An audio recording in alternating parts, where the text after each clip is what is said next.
Hey guys, welcome back to the channel. I wanted to show you guys a script that I wrote that compares stock market returns under Democratic or Republican presidents. So first off, I needed a list of presidents, and you could easily find one on Wikipedia. So I'm going to start off by scraping this page or this table here, which goes back to the very first president. Now I don't have data for the stock market or an index that goes as far back as 1789, but we will use the Dow Jones index, which I have data for as back as 1897. You don't have to scrape this table. I'm going to provide the CSV file for the list and the dates, but all I'm really interested is the presidency dates and the name of the president and also the party they're affiliated with. So if we go to our R script, here are some of the packages I'm going to require. So again, you don't have to scrape this table, but here's some of the lines I used. So I'm going to go ahead and run this.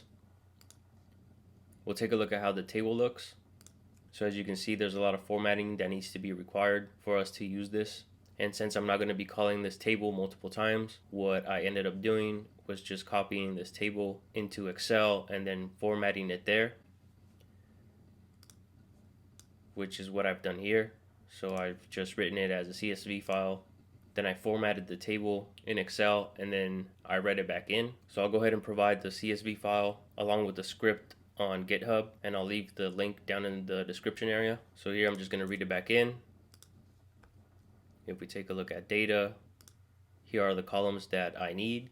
And then for the current president, I just left it as NA. I'm going to end up filling this date up until today so that it lines up with our stock index. So I'll go ahead and close this out.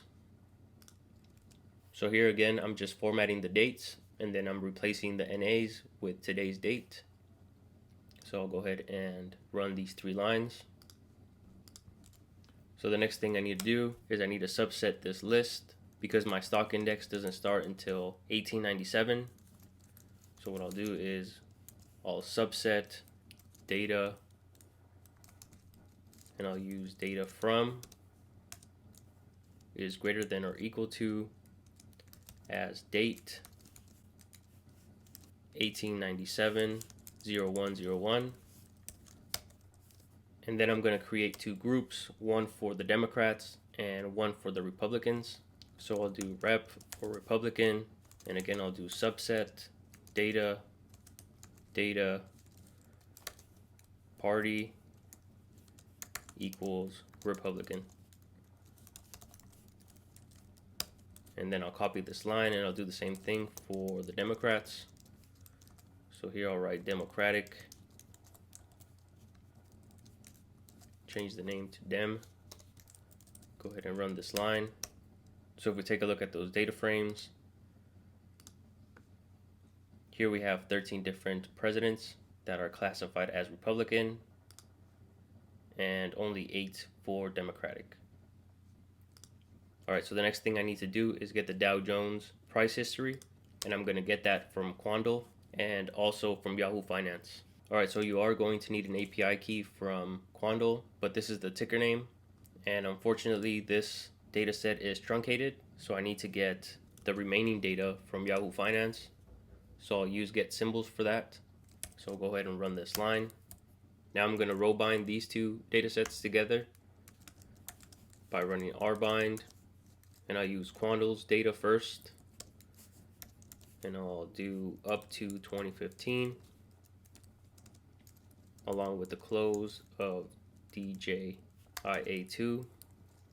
and then I'll run this line. So now we have a complete price history for the Dow Jones from 1896 to present.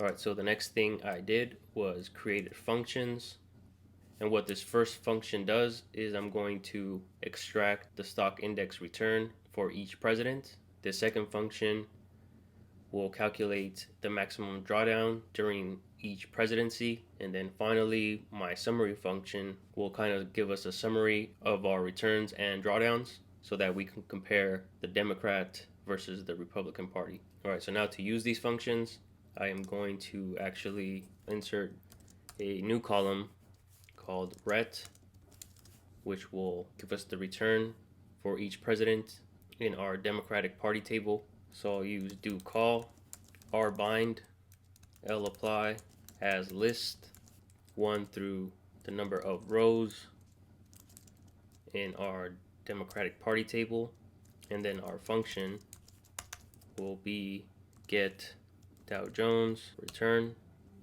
I'll pass in my iterator, and for the party I'll just do DEM for Democratic.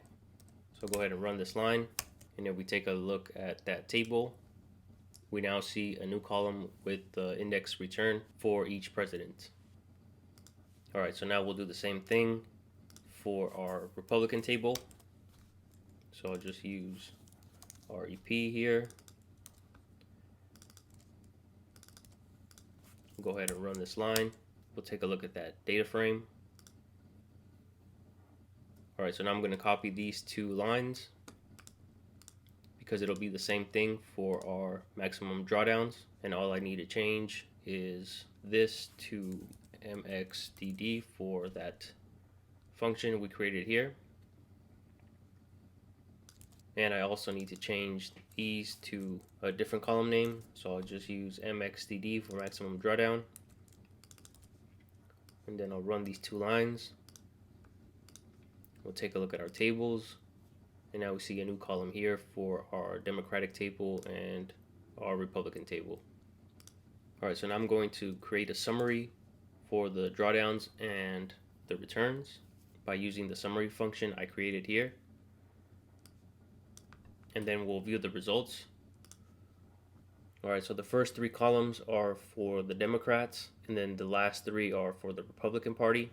The upper half are returns, and the lower half will be for the maximum drawdown. So here we have our summary for returns. So it looks like the minimum value, or the worst return, for the Democratic Party was Dow Jones dropping 7% versus the Republican Party's almost negative 83%. So those are the worst results for each party. The mean, or the average, was 81% for the Democratic Party versus 45% for the Republican Party. The best results for the Democrats was a return of 226, almost 227%, versus a Republican 255, almost 256% for the Dow Jones. Now if we take a look at the drawdowns, the best drawdown, or the minimum drawdown, was 19% under the Democratic Party versus 16, or almost 17%, for a Republican Party president. The average for the Democrats was almost 30% versus 35% for the Republican Party, and then the worst drawdowns for Republicans was almost 90% versus 52% for the Democratic Party. So this is a brief summary, but now I want to take a look at a plot of the Dow Jones under each president. So if we go back to our script, here I'll make some space. Alright, so everything under this line will just be plotting. So the first thing I need to do is I need to subset my price history for the Dow Jones starting at 1897 0304, which will be the very first date for our president, which is this date here. And then since I'm going to use ggplot, this package doesn't like XTS objects, so I just had to convert the XTS object into a data frame. So that's what I did here. So what these following lines do is I'm going to plot the price history first. I'm going to create blue rectangles that will highlight or symbolize the Democratic Party along with the president's name highlighted in dark blue. And I'm going to do the same thing for the Republican Party, except their colors will be red and dark red for the president's name. So I'll go ahead and run this block and we'll take a look at the plot. So this will help us visually see the returns under each party. So again, the blue and the dark blue names are Democrats, and the red and the dark red names are Republicans. So it looks like it didn't start to get interesting until Bill Clinton came into office. We see huge uptrends after Bill Clinton and not so much before then. Alright, so I'm going to add two columns, one for the president and one for the party under my price history for the Dow Jones. And then I'm going to subset the Dow Jones price history for each president to add the names and the party. And then I will combine everything together and row bind it. So we go ahead and run this and take a look at that data frame. we will see the daily price history for the Dow Jones along with the president's name and their party. You can also use ggplot to subset by political party if you want to see individual returns for each president. So that's what I'll be doing here. And since I wanted to make it look nice, I started it from 1989 so that our plot doesn't look too crowded. So let me go ahead and run this and show you what I mean. All right, so hopefully you guys can see that okay. So since 1989, we've had 2 Democratic presidents versus 3 Republican presidents. And here we can see the Dow Jones price level for each president located on the right hand side. And the rightmost column is basically the sum of the Democratic and Republican price levels. But since it's binary, it's either Democratic or Republican. We basically just see a replica of the returns under each party. But here at the bottom, we can kind of distinguish the price level of the Dow Jones for each party in summary. So here we see these 2 price levels and their specified dates along with the Republican column here. So if we were to sum these, we would get this continuous price level. What you can also do is you can divide these into different facets. So here what I've done is split among party and then presidents to get a better view of the price level of the Dow Jones. So this is what it looks like, kind of the same thing but zoomed in.